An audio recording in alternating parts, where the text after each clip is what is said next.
I'm going to bring you an interview from a private investigator. I want you to know who's in the field doing the work. What are their challenges? What are their skills? What have they done in the past? How did they get to that journey? So I'm going to start this week with Lori Morrison, a podcaster, private investigator, paralegal, and safety expert. Lori's going to join us in just a minute, and I want you to hear her journey and why she got into this business. Lori Morrison, thank you so much for joining me. It is always a pleasure and a treat to get to talk with you. Lori and I went to a speaker last night, Catherine Townsend, and heard her talk about podcasting. I love spending the time and listening to what you were doing and all the things that are in your future. It was also nice to hear another podcaster talk that was very compelling. Yeah, I loved how she really brought up the whole need to be victim-centric. And not just in the investigation, although that's super important, but why you're doing what you're doing to begin with and how you're approaching things. You know, it's not about a story. It's not about, winning by figuring something out. It is about the victim and the victim's family and making sure that their true story is told, and that where justice is available, you get justice served. Exactly. Well, I want to start with your journey and how you got started. How did you become a private investigator? Well, I was the weird little kid who was always at the library getting all the Encyclopedia Brown mysteries. And then as I got older, Agatha Christie, Earl Stanley Gardner. I always loved that stuff. And then right before you and I met, I was working as a corporate paralegal. And, it was a good job. I enjoyed it. It was challenging, but I could just tell there was something missing. And then there was a case that you had worked, and the news was talking about the sentencing of the young men in this particular case. And I've been following the case, and they interviewed you, and I was so fascinated, first to see a woman PI. That's, not our norm when we're just watching TV. And you also had that totally victim-centric approach. And I so appreciated that. And just this idea popped into my head. I just need to message her and say, hey, I like you and I want to help you. So I did. And I hit send on my message, and I thought, she's going to think I'm a lunatic. This woman doesn't know me. But fortunately, you reached back out. We met. I started just volunteering. I said, I'll do anything. I've got a legal background. I can organize case files. I can review documents. And I remember one day you said, you could do this. And that really had not occurred to me up until that point. And I thought, if I can get some training, some skills, some experience that will help even more, then yeah, that's what I want to do. And so the more I did it, the more I liked it. And I love the helping aspect of it. I love the search for justice aspect of it, even though that gets a little frustrating sometimes when what we typically think of as justice isn't available. Well, and you have not only the heart for it, you have the brains for it too. You're able to go in and figure things out, and you have a good eye legally from your paralegal background, and you can look at the case and kind of start putting the puzzle together, saying, well, that doesn't sound right, or he shouldn't have done this. And we've been through many, many cases where we've broken them up and taken piece by piece to figure out, does that sound right? The timeline, you can't be in two places at once. And you always have to go back to the witnesses. So how long have you been doing this, Lori? It's been about 5 or 6 years now. So, and I'm still learning every day. I think all of us who are really dedicated to being the best we can be, I think that's true of all of us. Well, what's been the challenging part of this? Oh gosh. I think for me, the most challenging has been learning that what we traditionally think of as justice, find the perp, arrest the perp, try the perp, put the perp in jail. There are some cases where that is absolutely never going to happen for a variety of reasons. And so learning to, instead of being upset about that all the time, learning to say, okay, what measure of justice can we find for this case? And then pushing for that. And that's something I think that we do. We talk to the clients and tell them, these are your outcomes. You may never get someone behind bars, but you will know what happened. Right. And of course, you and I have both been involved in cases where we went the civil litigation route with clients, because there's just something about being able to find someone to say, yes, this person is responsible. The narrative they tried to spin about your loved one is not the truth. I think there's a lot of power and a lot of healing available there. Sometimes that's not possible either. And so just saying, these are the facts that we've found, so you can at least know the actual story of your loved one, because we all have a story and our stories are important. And so being able to know what actually happened is so much more important than people realize. Well, and one thing you said about taking it through the civil process, you have to have the right people. You have to have the right attorney. You have to have the right paralegal, someone as yourself, that is willing to give the extra time and effort and care. Not always does that work. We've had a case in Tennessee that is literally screwed up cases going forward for a long time until it's challenged. And I don't know if it'll ever be challenged, but I've been at functions with other attorneys who comes up to me and said, what happened?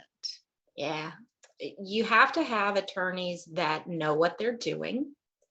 You have to have attorneys that have a heart for the work, right? Because it's difficult. You're dealing with people that are trying to still process through the absolute worst day of their lives.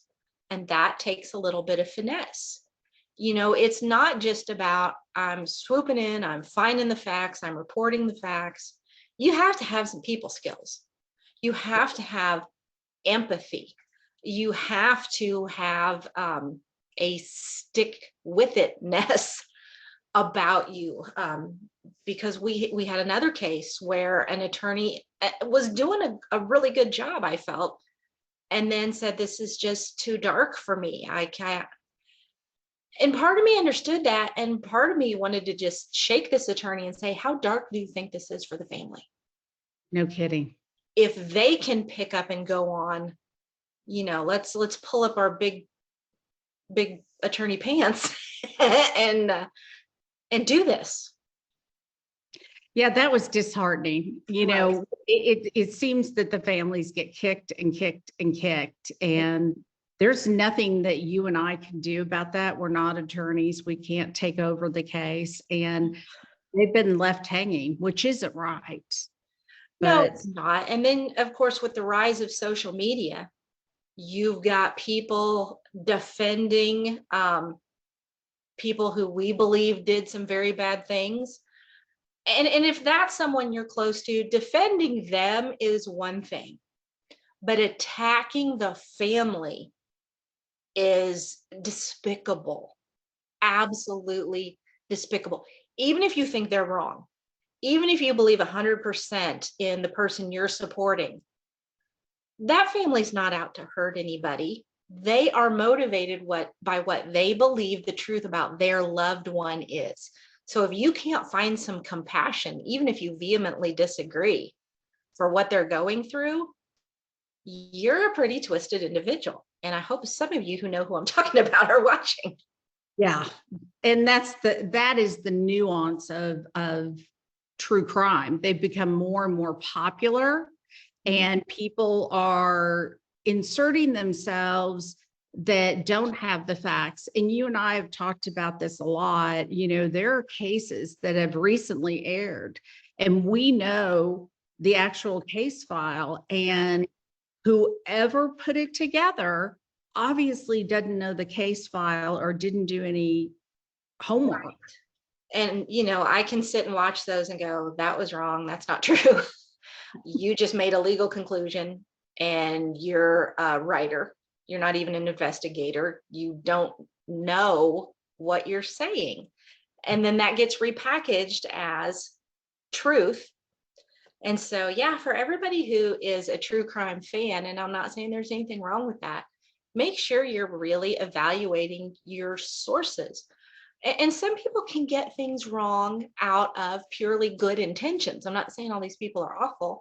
I've probably made missteps and mistakes on things that I have put out there. But if you are wanting justice and wanting to help families, make sure that you are not putting things out there that are not verifiable. Right. Just because a book was written from one side doesn't mean it's the correct information. It may have a lot of correct information, but you also know, where did they get the information? Right. Where did it come from? You and I know you can draw conclusions that seem extremely valid when you only know 70% of the case. So you also have to realize that is that person's interpretation of what they are seeing, because we've worked cases where we felt that what we knew, what we had, this was the truth. Then we learn a little bit more and we're like, ooh, we're gonna have to look at that again. Ongoing investigation, you know, real-time ongoing investigation. It could change on a dime. You don't know who the perpetrator is or what exactly happened, but it's about a combination of information. And that's all we are, is information gatherers to put it in a package, to verify it, give it to the family. Hopefully a DA will take it and do something with it, but not always. That's true. Go ahead. As I say, DAs are human. You know, they want, I think most of the time, to do right by families, but they also understand what's going to be admissible, what's not, what types of evidence juries are likely to convict on, and what they're not. You know, we've all heard of the CSI effect. Everybody thinks that unless I see on a video someone perpetrating this crime, then that's reasonable doubt. And that's crap. I'll just tell you right now, that's crap. Okay, so let's talk about circumstantial evidence and hardcore evidence. Circumstantial evidence is just as valuable as hardcore DNA evidence. And that really, I think, should be part of the jury instructions. And, you know, maybe some attorneys are smart enough to ask for that. Maybe some judges always do that. But people need to understand that there aren't levels of evidence. It's not, oh, DNA is better than circumstantial. On TV it is, and in the movies it is. But legally speaking, evidence is evidence. And so, granted, if you have just one piece of circumstantial evidence, that can be a little bit weaker. But, you know, think about a rope as being pieces of circumstantial evidence. By themselves, the little threads of a rope are fairly flimsy. But when you wrap them together and wrap them together and wrap them together and make that big, thick rope, that is as valid as any DNA, cell phone, anything you can find. And you and I know that there are times when scientific evidence that has been standard, whether it's bite mark evidence, blood spatter analysis. Later on, we learn more stuff and people go, ooh, that maybe wasn't as set in stone as we thought. So if you're a juror, you have to take the totality of everything that's presented to you, weigh it together and say, okay, reasonable doubt is not beyond all possible doubt. And so if the evidence shows that this, in my opinion, this is the most reasonable way to interpret this evidence, and barring some huge thing that would just change how we look at all that, then I'm going to return a guilty verdict. Most of the juries I've been involved with use common sense. And that's something I've seen not happen in the agencies around getting the case, prosecuted. Right. So I would prefer juries over anything. And prosecutors are human, especially the ones that are elected, which is almost all of them. They want wins under their belt. They're not going to get reelected if they're constantly losing cases. So they don't want to take a case to trial unless they feel pretty certain they're going to win it. Plus, you've got double jeopardy. And so you don't want to take something to trial too soon and go, oh, if we'd waited to develop some more pieces of evidence, well, you can develop them all you want after somebody's been acquitted and it's not going to matter. Well, also, a lot of them are politically motivated. There is that. And that's why I wish more people, if things are not going well for you working on the criminal justice side, look into civil litigation. That is a very viable way to do things. Now, granted, you might have to pay an attorney up front. There's always the possibility you can be sanctioned if you bring a frivolous suit, and then you might have to pay some costs on that. So you want to be sure that you have a good claim. But if you do, taking it to civil court gives you the ability to subpoena records that might not be shared with you up until that point. It gives you the ability to force people to sit for depositions, which means they're going to have to answer questions under oath. And so it's just a very, very viable way to find at least a measure of justice. The people I've worked with in that realm, they don't care about the money. They're not trying to get rich on what happened. They're using the only process that is readily available to them at that point. Correct. And it's expensive though, Lori. It can be. It Yes. can be. I'd say even on the smallest level, it is. If you're fortunate enough that your claim can somehow be covered by an insurance policy, Correct. that is your best bet, because then you might find an attorney who is willing to take a part of the recovery, just like you would in like an auto accident case. Right. So if you can find an angle that your facts will support, again, you can't just throw a claim out there that's going to get dismissed for lack of any facts that will support it, because then you might have to pay court costs for the people you sued. You don't want to do that.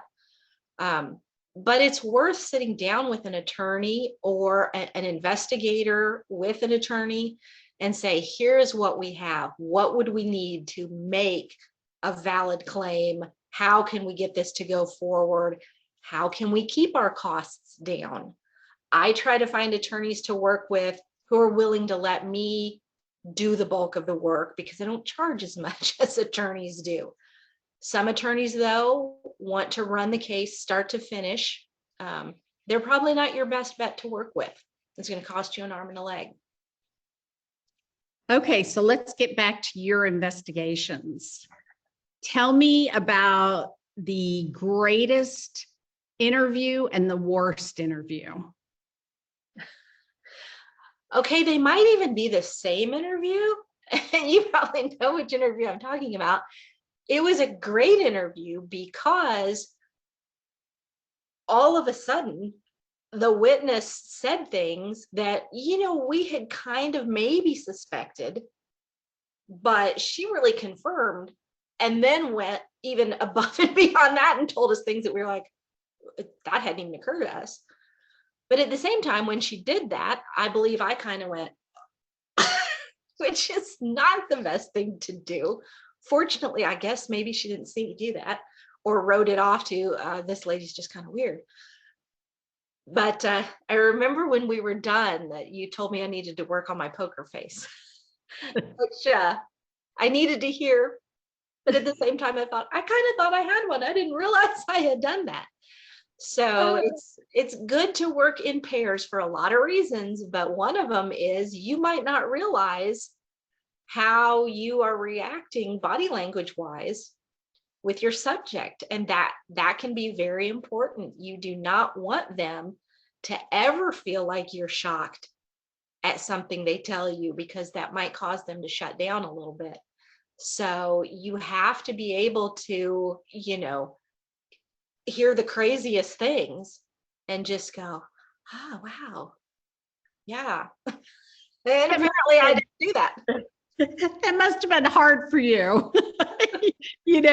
As they say, I just murdered that person. Oh, I'm sorry. That must have been a hard moment for you.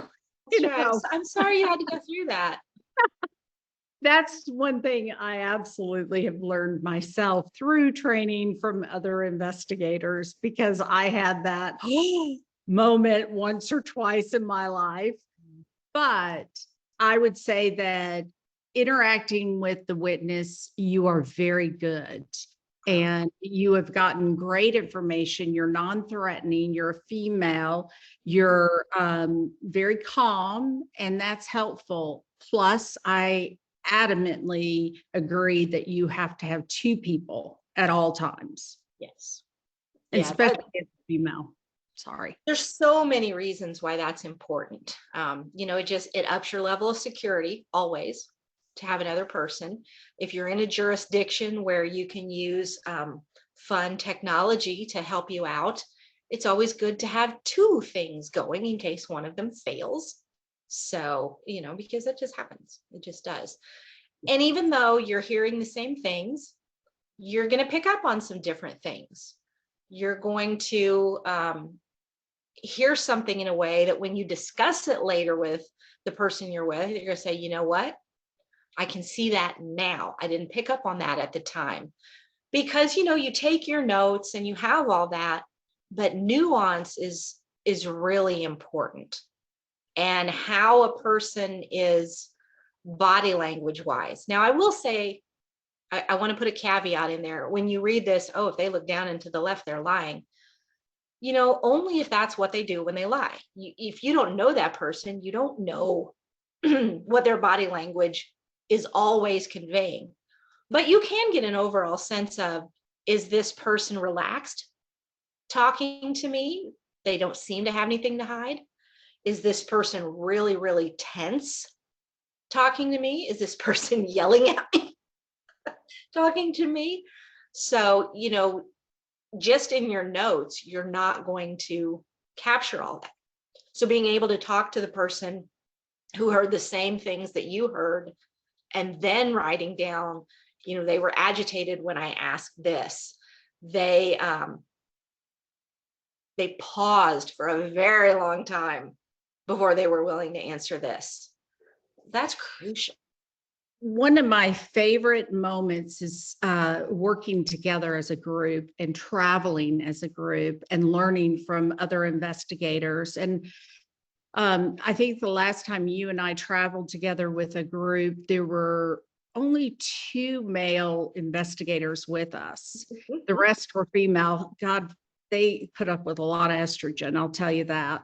But one of the things that I learned from one of the investigators, who I think is beyond brilliant, is how we switched up. And so not everybody went with the same person every day. Now, some people did, but working with him, I learned how he does his interview. He hands the person their statement. They don't have time to look at it, but he starts asking questions. They've got their statement in front of them. They can look down and read it at any time, but they answer the questions. And when it's contradicting, he knows the statement front and back. He starts, honing in on that. But it's interesting how he just gives it to them, makes them at ease. Here's your statement. This is what you said on this investigation. And then he fires off the questions. I like that idea. I can't do that, but I like it. Well, we all have different ways that make us feel comfortable, because you don't want to force a style that just doesn't match your personality, because you're going to feel uncomfortable the entire time. And then that is going to agitate the person that you're trying to talk to. So you have to figure out what works for you. And that's another reason having a partner to go with is great, because they're going to have a little bit different style. And depending on, we usually set up, okay, I'm going to lead and you're going to be kind of number two on this one. But you have to be willing to switch that in the middle of the interview if for whatever reason that particular witness seems to be just more in sync with the other person. That's a great point. That is a great point. When Catherine and I went out with Danielle to interview somebody, Catherine was taking the lead because, we do a lot of work setting up because of personalities, because of, what they have in common. And when we got there, Catherine was the lead person. And she looked at me, she stepped back and changed the position. And I stepped over and took over. And it was an excellent move on her part to pick up.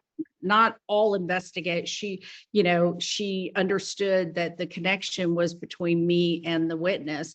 And to this day, I have a connection with the witness. Let me say that again. It's interesting to pick up each other's methods of investigation because we're all different. Oh, every single investigation I've done, when there has been another person or a group, I've always learned from everybody that's been there.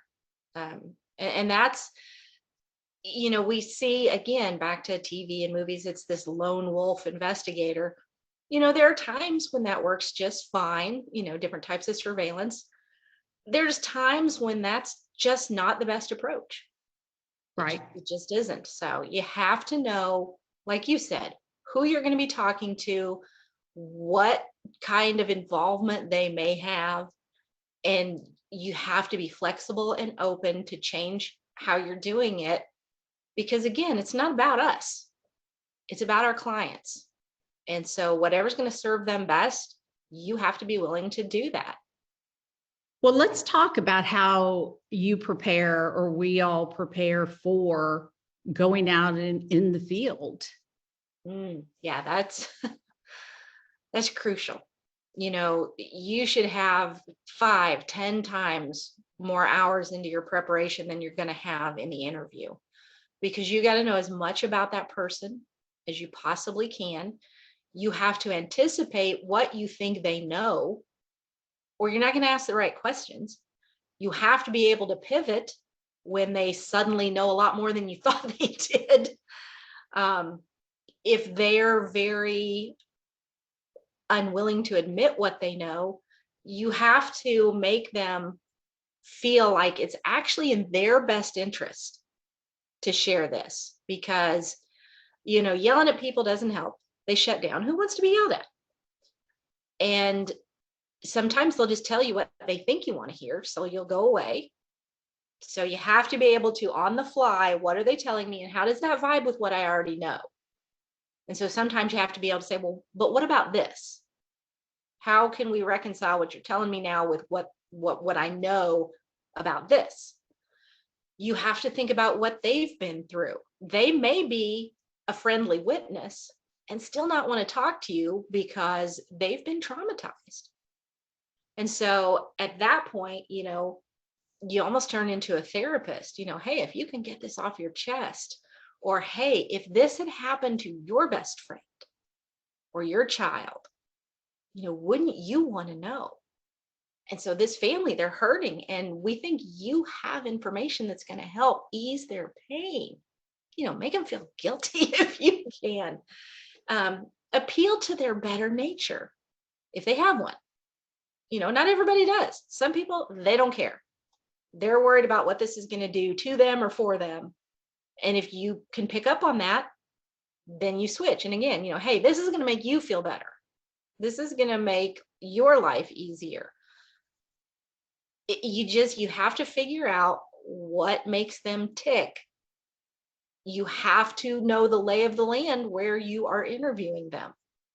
You know, are you going to go to their house and try to catch them off guard because or their place of work or somewhere that you know they frequent? Because you know that if you try to set up an appointment, they're not going to keep it. And so if you're going to do that, you better know, how do I get in? How do I get out really fast? What's the area around it? You know, once I get out, how do I get away? Because sometimes interviews go south in a hurry. So you have to be prepared for that. If you're fortunate enough to be able to set up, you know, an appointment with them, is it going to be better to be in their home where they feel most comfortable? Or do they not want to be around their family? They don't want to say these things in front of their family. Can you get them to a neutral site? We had one, you and I were talking to a gentleman who we thought was maybe marginally involved, but not the person who started things. We had an interview set up at a neutral area and ended up getting him on the phone. And really, I was kind of glad it ended up being a phone interview, because he very quickly reached a level of hostility that we had not expected. And so I was glad to be on the phone with him and not in person, because, you know, at the end of the day, I need to come home. I don't need anything to happen to me. I don't need anything to happen to you. We've got to be smart about what we're doing. So is that the most dangerous situation, but or not? You've had other. No. Went to someone's house to surprise them, because we were pretty sure they would never actually agree to talk to us and meet us anywhere. And we knew they were home. We saw them through a window, or at least saw movement in the back of the house. And their significant other came and answered the door. And as soon as we told them why we were there, they said, without blinking at all, "You should not have come here." Okay, I will agree with you on that based on your demeanor.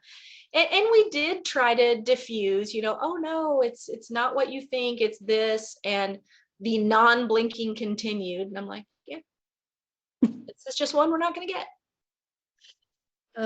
Yeah, you were with a male investigator on that one. If he came back frazzled, I knew it was not a good situation, and that is what happened. However, what you said about diffusing, that's so important, because we do a lot of diffusing. We're not there to get you. We're not there to put you on the evening news. We're there to find out the information, cross you off a list, and move on. Now, if you're part of the situation, whether it's a crime or a civil suit or whatever, we want the information. We're going to get it one way or the other. It's just a matter of, do you want it to be told by you? That's a great point. That is such a great point, because this person had really kind of been what we were considering a tangential witness. We thought they knew things, but more background. And all of a sudden, when you are that hostile about not talking, then I'm starting to think you might know more than I thought you knew. So, you know, if a private investigator ever wants to talk to you, unless you are the person that committed the crime or you're helping someone cover up afterwards, I don't think there's a downside to talking to them. You're not in custody. You're not going to put yourself in jeopardy unless you have some culpability in what happened. So I encourage people to try to help. Now, I will say we've had some witnesses that were very, very fearful, very, very fearful, and I can understand reluctance. But again, we're not the police. We can't compel you to do anything.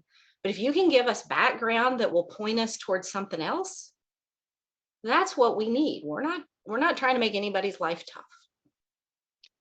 That's true. Now, prior to being a private investigator, would you have ever hired one? I don't think I would have realized how much I might need one. The sad truth is there's just a lot of messed up people out there who will take advantage of anybody they can, any way they can, anytime they can. And then, of course, there's people who the situation, they've already got that evil intent in their heart. And the situation causes them to say, now's the time I'm going to pull this out. And so, if you ever need an investigator, first of all, interview them.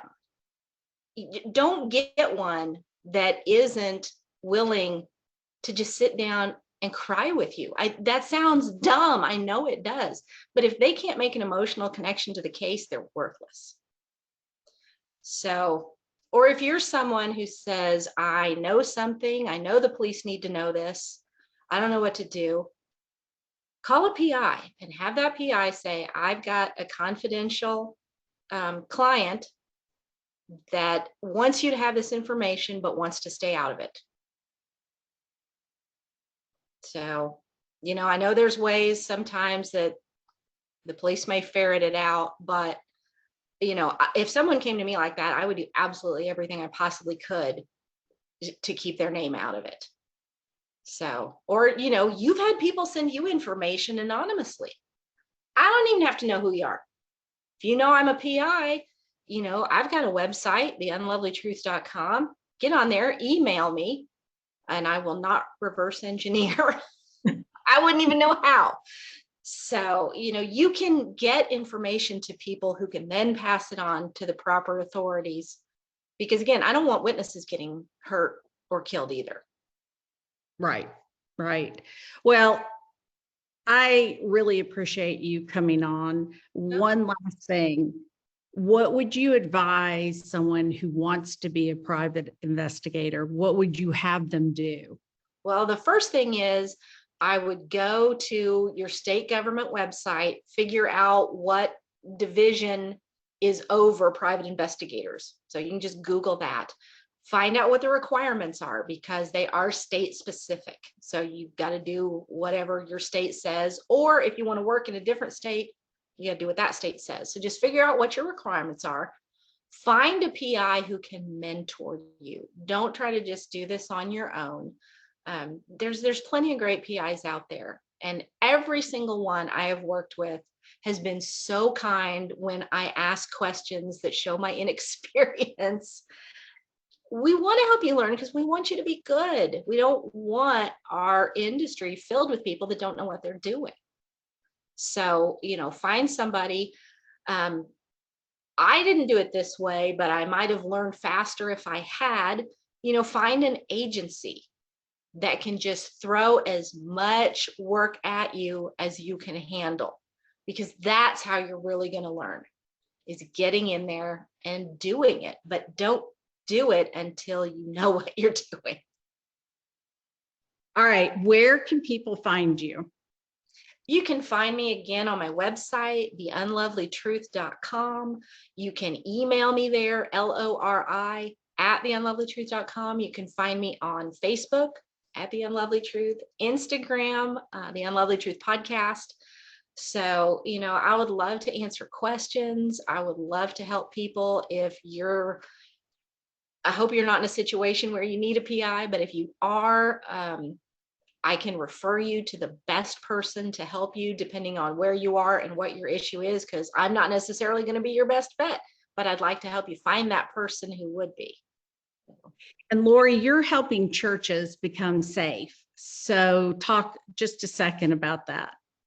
Well, if any of you have ever listened to my podcast, it is a unique mashup of faith and true crime. My faith is a big part of who I am. And so it just, leaks into everything I do. And I think as people of faith in church, we like to believe the best of everybody. And unfortunately, that means we don't keep ourselves, our flock, our community as safe as we can. And my reading of the Bible is that we are to be shepherds of the flock. And shepherds don't just stand there and make sure that they're grazing and lead them to water. They're also supposed to be inspecting the perimeter for predators. And I know that is a very different mindset. And so I've developed some training to help churches, let's go beyond being ready for that active shooter. We need to do that, but we've got so many other threats to the flock, emotionally, spiritually, and physically. Let's be ready for all of them, or at least know where we can turn when something comes up. Thank you so much, Lori. I appreciate your time twice. I appreciate your time. Thank you. I'm so grateful to everything you do. I admire and am inspired by you. Oh, well, you are my mentor. You've taught me all the good things I know how to do. And some of the bad. Oh, that's another show. Thank you so much, Lori. Really, having dinner with you last night, hearing the stories, and then going to the speaker, yeah. I was so in awe at where you are, where you're going, and I appreciate watching that. Well, and I appreciate, again, your total dedication to victims and their families, your attention to detail, your involvement in getting laws changed to help people. This field, the sky's the limit. We could have such an amazing impact on our communities. I would encourage anybody that has some interest in this, there's a place for you. Thank you. Thank you.